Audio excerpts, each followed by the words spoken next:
We're joined today by Bruce Lane, Managing Director of GTI Energy. Bruce, thanks for your time. Hi David, it's good to be here with you. US-focused uranium company, Wyoming specifically. Why the US and why Wyoming?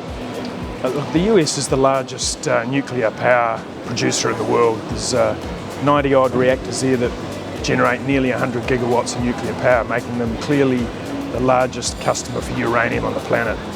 And the interesting thing is that they currently import pretty much all of their requirements, despite having a significant amount of uranium at home.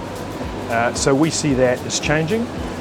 We see Wyoming as being the best spot in the US to mine and to explore for that uranium. So that's why we're there. Interestingly, the project's an ISR project. What does that mean for those non-technical? What does it mean from an extraction point of view and from a community relations point of view? Look, it's a great story, ISR. It's one that's not widely understood. But the way of mining is through the injection of a leach solution along with some carbon dioxide and oxygen into a subterranean ore body, and then the leach solution plus the uranium combined with water and are pumped to the surface where the uranium is extracted out of that liquid. The liquid component, the leftover bit, is then treated and returned back to the earth. So there's very little surface disturbance at all compared to, say, an open pit or even underground mine. So from a community point of view and from an environmental point of view, it has a very low impact. The other consequence of mining using ISR is that the capex is generally a lot lower than other forms of mining, sometimes as much as 60% lower. And in addition, the OPEX is generally lower. Our neighbours in the Great Divide, UR Energy, who are 10 miles away, they claim a $16 or $17 per pound OPEX cost, and we know there's about $15 or so in capex, so it's about $30 to $35 all in sustaining cost. So it's a very low cost, very efficient way of mining. And has that added benefit of being really friendly to the environment compared to a lot of other mining methods. And are you seeing on the ground in the US a government shift in terms of maintaining ownership of sovereign assets and keeping supply chains internal? Oh, look, the US has its own way of protecting industry. It hasn't at this point even indicated that it might nationalise any of the assets. But there's been a tectonic shift from the Department of Energy and the Biden administration around supporting nuclear power. So the Inflation Reduction Act, there was a large component of support for the nuclear power producers because there were power plants that were due to be retired simply because they were uneconomic.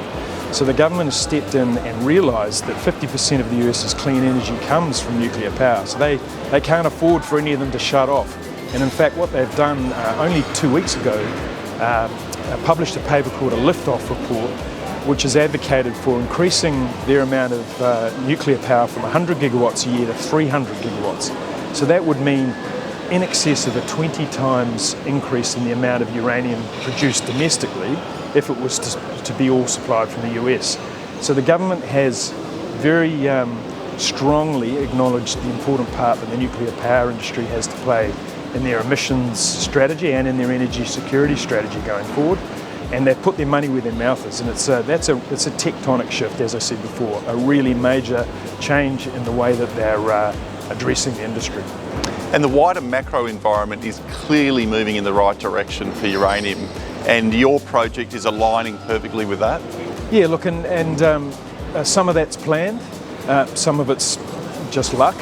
I don't think anybody in the industry, if you'd asked them a couple of years ago, would have dreamt that all of the factors that have come together as we know them today would have actually all occurred. So we think there's never been a better time to be in uranium and to be in uranium in the US in particular. Where to from here? What does the next 6-12 months look like? We've got a lot happening at the moment. We've got our Lohuma project that we secured just around Christmas time, after Christmas time. We've acquired a database for that project which has about 1,500 or 1,450 drill holes. We think that's got a replacement value of around $15 million, which is interesting given our market cap is $17 million at the moment. And look, it'll only take us 2 or 3 months to bring that into a JORC resource. So we think by the end of June we'll have a JORC inferred resource. We're hoping it'll be in the region of 10 million pounds. That's yet to be determined. And then from there, we can commence to field work with that project and do some drilling to verify the drill holes that we know are there, but also look at the hydrology and check the disequilibrium factors, those sorts of things.